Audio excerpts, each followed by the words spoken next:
We got a few questions about how we put the auxbeam switch panel into the Bronco, so this week we decided we'd show you how we did it. So let's get started. Welcome to the channel. I'm Nick, aka Dad, and if you're not a subscriber, don't forget to smash that subscribe button, because Monk and I, we are constantly finding tips, tricks, and products that we use on our Bronco that you can use on yours. And like I said at the beginning, we had some questions. How did you mount that switch panel from auxbeam? Now, it is a slim design. It can pretty much go about anywhere, and they give you double-sided tape to put wherever you want, whatever makes sense for you. But I wanted to make something, as usual, look like it was OEM, like it could have always been there from the factory. So we did some working on our 3D printer and came up with a mount that I think actually looks pretty good and makes it look pretty seamless into the interior, like it should have been there from the factory. But let's get started with this install, show you how we did our wiring, and then show you the mount we came up with on our 3D printer. Well, for this install, we're going to need trim removal tools. I've got a few different plastic ones we'll use. A Torx 30 will come in handy to get your grab handle off the driver's side. You'll definitely probably need a drill bit to get into the place we're going, at least. Might not be the exact place you're going to go, but you'll need a drill bit for that.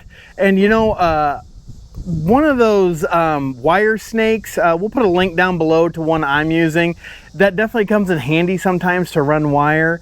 And then you'll need, I believe, a 7mm and an 8mm socket, because there's a couple bolts you'll need to get out in and around some of the panels. So those are what you'll need, and then ratchets obviously will go along with that. So depending on what you're using, 1/4 inch, 3/8, those are the things you'll need to start this deconstruction so we can run this wire.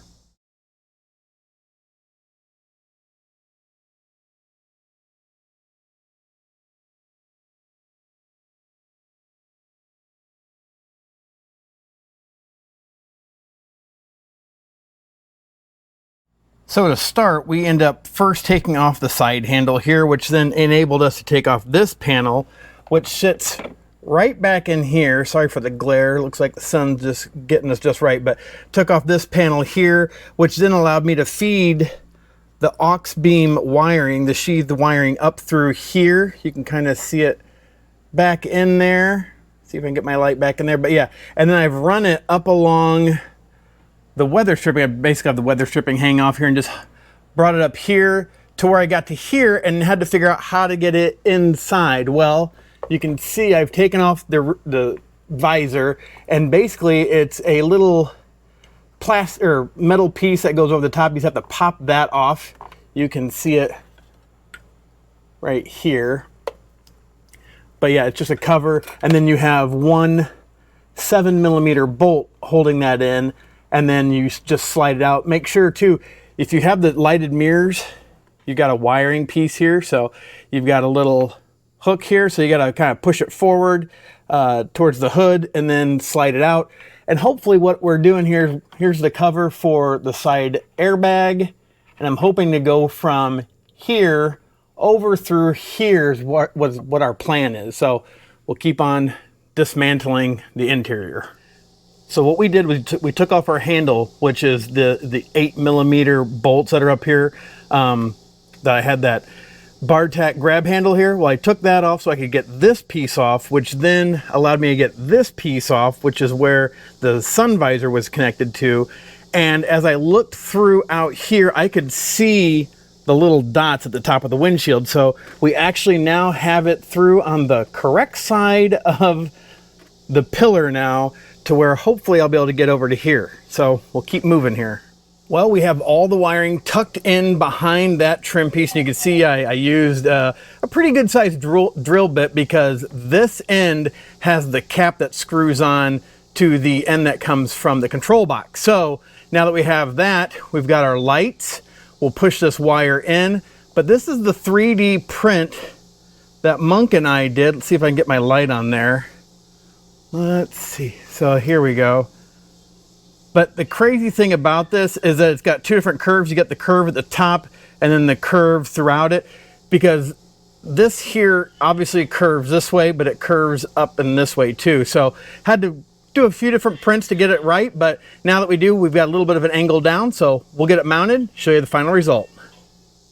And here is the result. You can see our 3D printed piece fits pretty snug up against there. Just used some 3M VHB and gave it a little bit of a downward angle because I thought, you know what? I mean, I don't need these things sitting totally flush, but I want them to be angled a little bit, so a little bit easier to get to. Just having it angled just ever so slightly. But then you got our cord right up here, so a little bit hidden. I mean, you can see it if you're really looking for it, but other than that, I think it turned out really good. And yeah, we appreciate you guys watching this video, but let's wrap this thing up. Well, hopefully you found this informative. If you ever want to run wiring from, you know, down below here, up through the panels, and then over to here, because that was a journey for us. I mean, I was sweating like crazy. It's still very humid here in Illinois. You know, we're in the upper 80s. That's cool for us finally, but it's still really humid. So went through one t-shirt to do this video.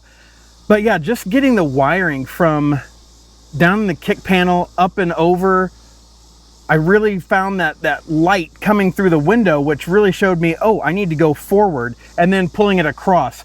Each of these trim pieces was kind of just a bear to get off. Getting the side sun visor back on was kind of a pain, but I think it was worth it because I really liked the way that our 3D printed mount came out.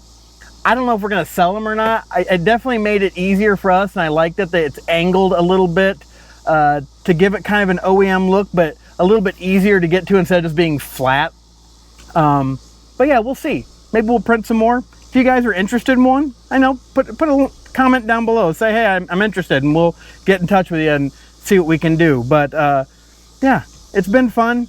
It was a different type of journey because we didn't know exactly what we need to do to get to this point. So we appreciate you watching, but if you're not a subscriber, don't forget to smash that subscribe button because we're constantly finding tips, tricks, and products that we use on our Bronco that you can use on yours. But as always, have a blessed day. Bye.